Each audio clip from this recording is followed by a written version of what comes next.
Hello, dear students. Welcome to I-Fal. My name is Teacher Nikki, and I am here to have another video lesson with you. So I am so excited to talk about a new topic for you today that will help you understand and construct better sentences using the English language.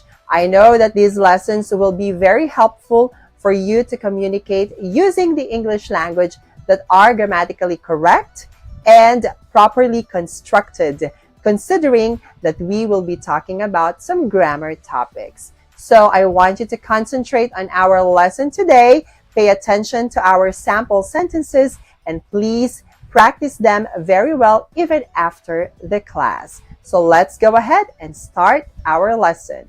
Let's go.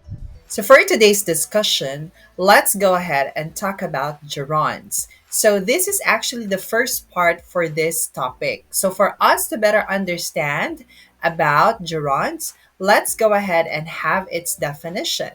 So, when we say gerund, it is a form of a verb that ends in ing that is used as a noun. Okay, so basically, these are verbs, but their function is like a noun. So a gerund is like a blend of verbs and nouns.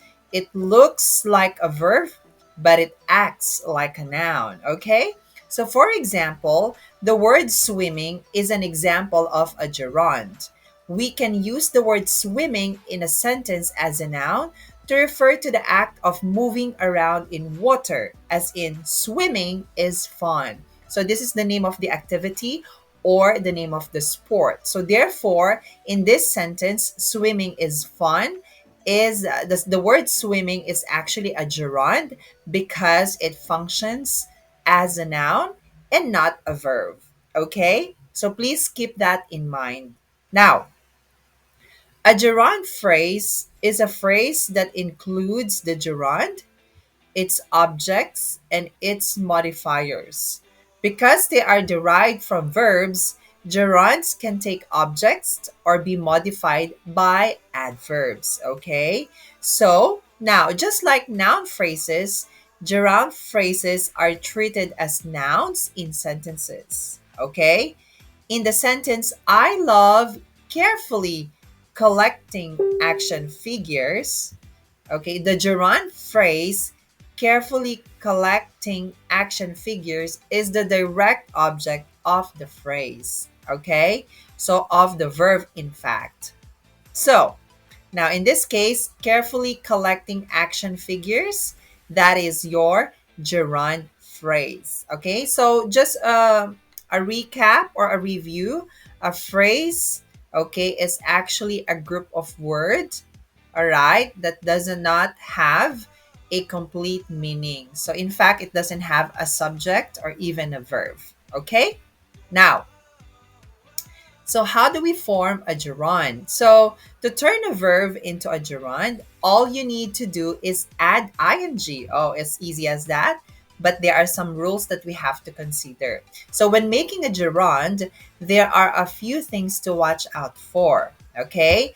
Unless a verb ends in ee or ie, we dropped the final e in a verb before adding ing, like as in joking. So joke, joking, take, taking, make, making. Okay? So if your verb ends with letter E, just single E, okay? Not IE, not EE. Okay, so just remove E and then add ing. Okay? If the verb ends with double E, add ing like normal. Like for example, agree, double E, agreeing. Flee, fleeing. And see, seeing. Okay? If a verb ends in IE, so what do? Replace IE with Y before adding ing. So, like for example, lie, lying, tie, tying, die, dying. Okay? So, in this case, we just change IE to Y and then you add ing. Okay?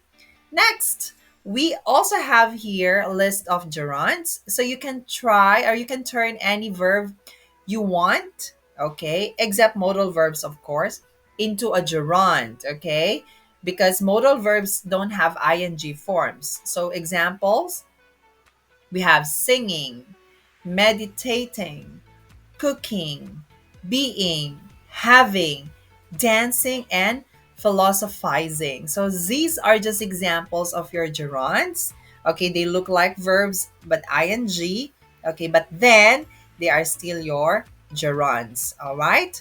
Now, examples of gerunds in a sentence. So let's see. Let's take a look at some sentences and use gerunds. First one, baking, your gerund, is one of my favorite hobbies. She loves reading books to children at the library. When it comes to hunting deer, nobody is better than Leroy. Katie much prefers playing with kittens to racing them. And lastly, the movie star has a very strenuous fitness routine that involves dieting, jogging, sprinting, running, and lifting weights. Okay? So, as you can see, all of the verb INGs here are gerunds and their function is actually like a noun. So later on, we will know more about the different usages of gerunds and how do we use them in sentences. Okay? So I hope you find our lesson today very helpful. So as I always say, the secret in making your communication skills in English better is constant practice. So I want you to please keep on practicing all the lessons that we've had in the past and even this present lesson. So I know that you can do it really well and you'll improve yourself eventually. So just keep believing in yourself and practice more, okay?